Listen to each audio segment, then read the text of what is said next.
পুরুষ মানুষের হৃদয় ভাঙা কিছু কষ্টের কথা।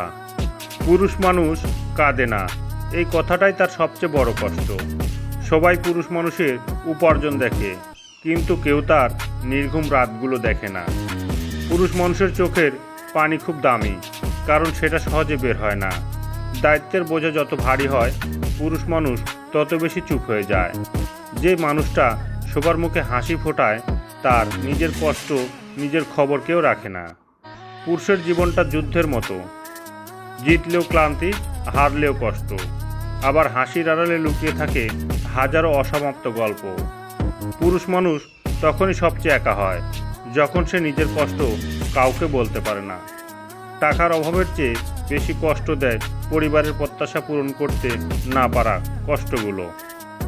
পুরুষের ভালোবাসা অনেক সময় বোঝা যায় না, কারণ সে অনুভূতির চেয়ে দায়িত্ববোধ বেশি দেখায়। ভেঙে পড়ার অধিকার সবার আছে, কিন্তু পুরুষ মানুষকে শেখানো হয় শক্ত থাকার অভিনয়। নিজের স্বপ্নগুলোকে বিসর্জন দিয়ে পরিবারের স্বপ্ন পূরণ করাটাই পুরুষ মানুষের জীবনের গল্প। দিন শেষে পুরুষ মানুষটাও একটু শান্তির বোঝাপড়া চায়। কষ্ট লুকিয়ে হাসতে পারাটাও পুরুষ মানুষের একটি দক্ষতা। আসলে পুরুষ মানুষ নিজের জন্য কোনো কিছুই করে না, সব কিছু করে পরিবার, আত্মীয় স্বজন এবং নিজের সন্তানকে ভালো রাখার জন্য। পুরুষ মানুষ চায় আমি না খেয়ে থাকলেও আমার পরিবার এবং আমার সন্তান তারা যেন দুবেলা দুমুঠো খেয়ে বাঁচতে পারে। এটাই হলো পুরুষ মানুষের একমাত্র স্বপ্ন।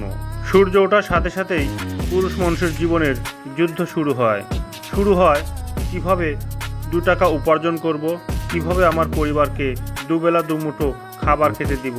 তার জন্য কঠোর পরিশ্রম শুরু হয়ে যায় পুরুষ মানুষের জীবনে। এই কষ্ট নিজেকে ভালো রাখার জন্য নয়, এই কষ্ট নিজের পরিবার এবং সন্তানদের ভালো রাখার জন্য। আসলে পুরুষের নিজের বলে কোনো কিছুই নেই, সব কিছু অন্যের জন্যই বা পরিবারের জন্যই করতে হয়। তবুও পুরুষ মানুষকে অনেক সময় অনেক লাঞ্ছনা, বাঞ্ছনা এবং অনেক অপমান সইতে হয়। একজন পুরুষ মানুষ একটি পরিবারের জন্য কতটা সাজস্বরূপ, যে পরিবারে পুরুষ মানুষ নেই সেই পরিবারের মানুষগুলোই কেবল তা অনুভব করতে পারে। আবার এই পুরুষ মানুষই এই পরিবারেই বেশি লাঞ্ছিত হয় এবং অপমানিত হয়। দিন শেষে পুরুষ মানুষের নিজের বলে কোনো কিছুই নেই, সব কিছু শূন্যতা। পুরুষ মানুষের জীবনটাই ত্যাগের জীবন। পরিবারকে ভালো রাখা এবং সন্তানদের প্রতিষ্ঠিত করাই হলো পুরুষ মানুষের স্বপ্ন। তো ভিউয়ার, পুরুষ মানুষের জীবনী সম্পর্কে আজ অনেক কিছুই আলোচনা করলাম। আমার এই কথাগুলো কারো মনে কষ্ট লাগলে অবশ্যই ক্ষমার দৃষ্টিতে দেখবেন। আর কারো যদি একান্তই ভালো লেগে থাকে তাহলে অবশ্যই ভিডিওটি শেয়ার করবেন।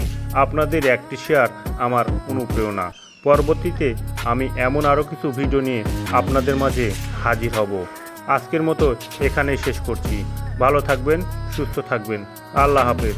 আসসালামু আলাইকুম।